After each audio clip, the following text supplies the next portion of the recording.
Okay, so here we are at another Meadows Massacre site. Right there. No, right here.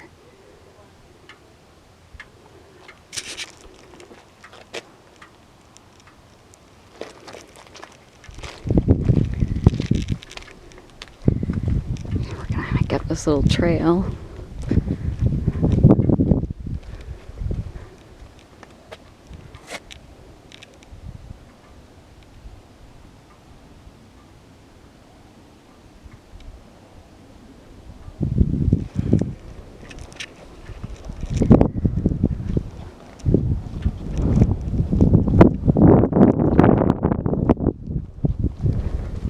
Wow, pretty desolate here.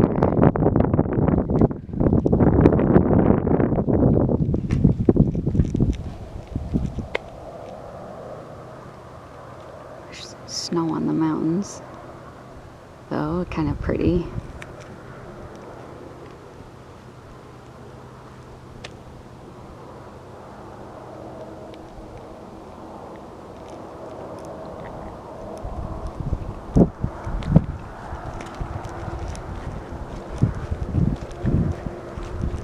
I don't know if I'd want to live out here. Wow, it's very pretty over on this side. Not so much here. The tree's pretty.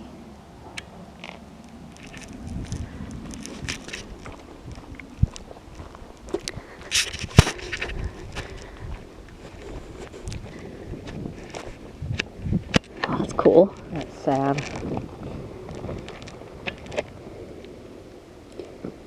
September 16th, 1859, 17-year-old James H. Berry witnessed an event that he would never forget. He saw 15 children return to relatives and friends in Carlton, Arkansas. Those children were survivors of the Meadows Massacre.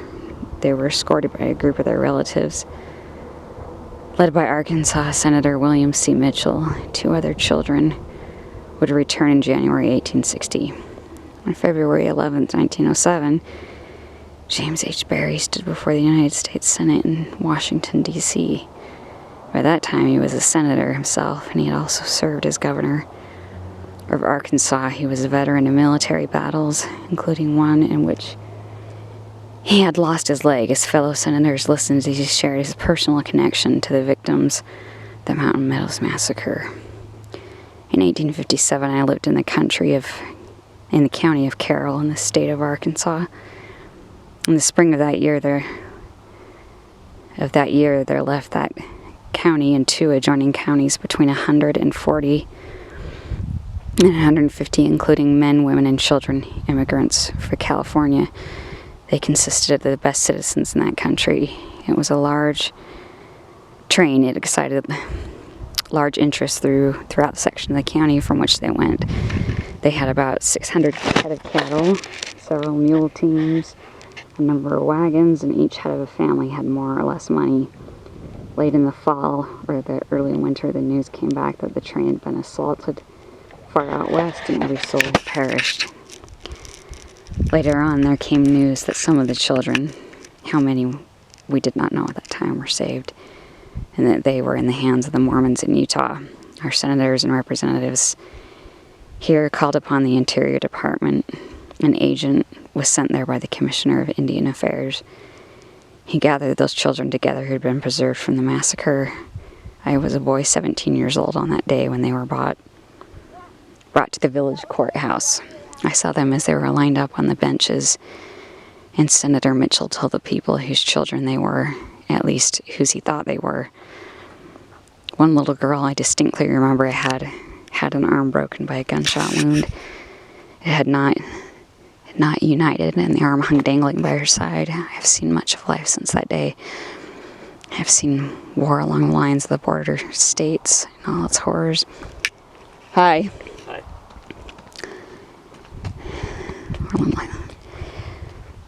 I had seen war along the lines of the border states and all its horrors, but no scene in my life was ever so impressed upon my mind as that which I saw there that day, presented by those little children, their fathers, mothers, brothers, and sisters dead on the far-off plains of Utah, and they absolutely without means.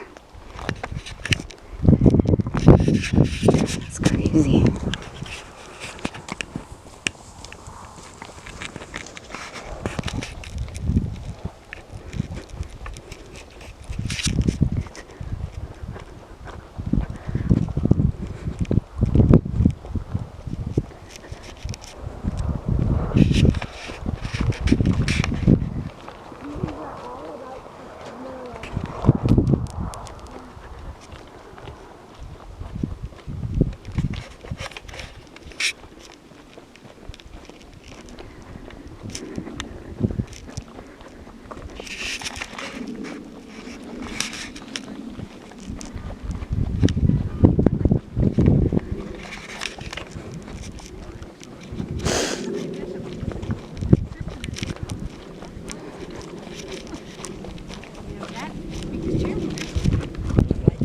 Hi. Hi there.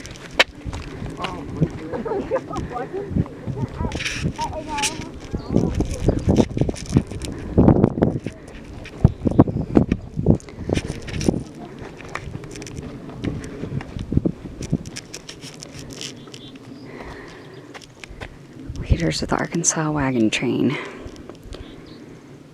Accounts of the Arkansas wagon train list two leaders, John T. Baker and Alexander Fancher. John T. Baker was a farmer and a cattleman, described as a shrewd trader, a warm friend, and a bitter enemy. He and his family lived along Crooked Creek near the southern border, present-day Harrison, Arkansas.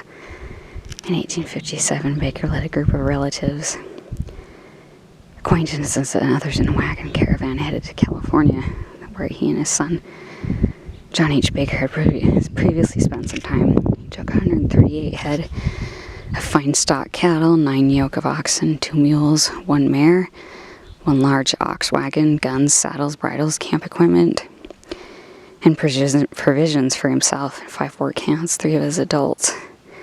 Children went with him. His wife Mary and the other children remained in Arkansas, planning to go west later. Before Baker left Arkansas, he wrote his will.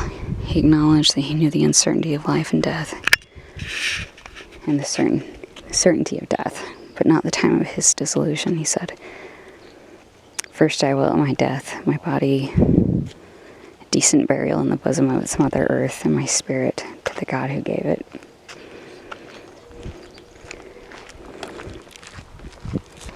Alexander Fancher was a farmer and cattleman and a veteran of the Black Hawk War in Illinois. In the 1840s, he and his wife Eliza moved with their children to Carroll County, Arkansas, and so did his brother John and his family. In 1815, the 2 brothers and their families moved to Southern California. Soon after Alexander and his family returned to Arkansas, he obtained a land patent on Pine Creek in Carroll County in 1854 and settled in southern Benton County, where he acquired more land and became a justice of the peace.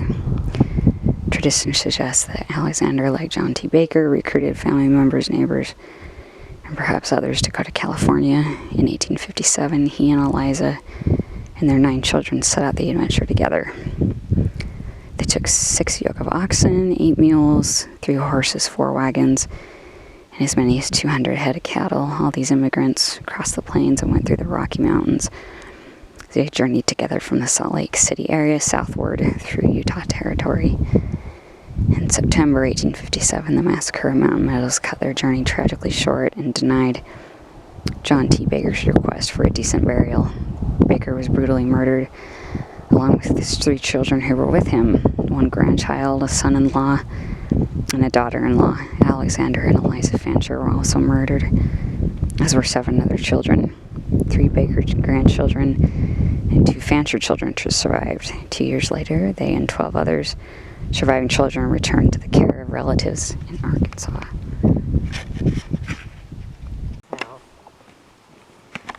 Okay, here's another trail marker. Surviving children.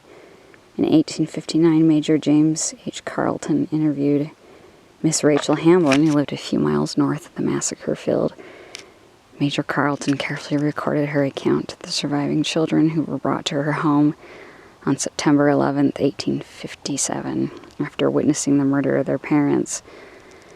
At length, between sundown and dark of the last day, I heard a firing greater than before and more distinct. This is the time when the last of them were killed. In about an hour, a wagon drove up to our house containing 17 children in it, most of them crying. One, a girl about a year old. Sarah E. Dunlap had been shot through the arm, and another girl about 4 years old, Sarah Frances Baker, had been wounded in the ear. Their clothes were bloody.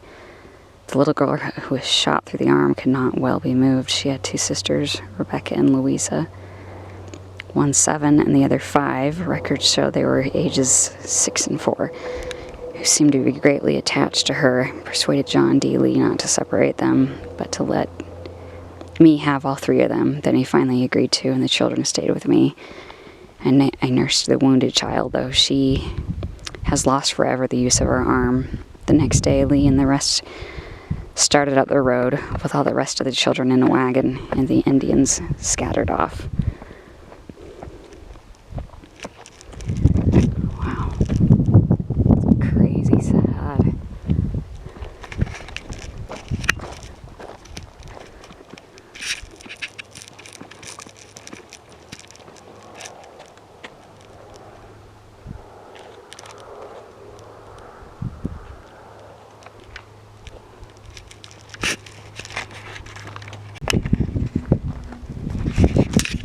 Okay.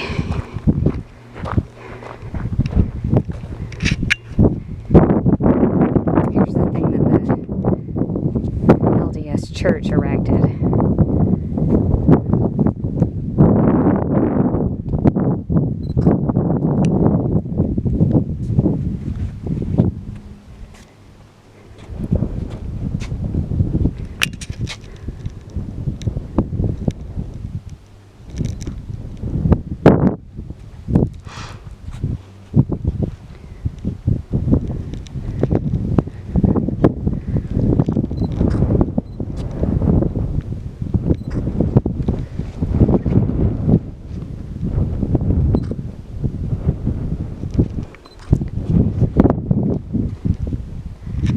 The valley below, between September 7th and 11th, 1857, a company of more than 120 Arkansas immigrants, led by Captain John T. Baker and Captain Alexander Fancher, was attacked while en route to California. This event is known in history as the Meadows Massacre. This memorial erected September 1990 by the state of Utah, and the families and friends of those involved and those who died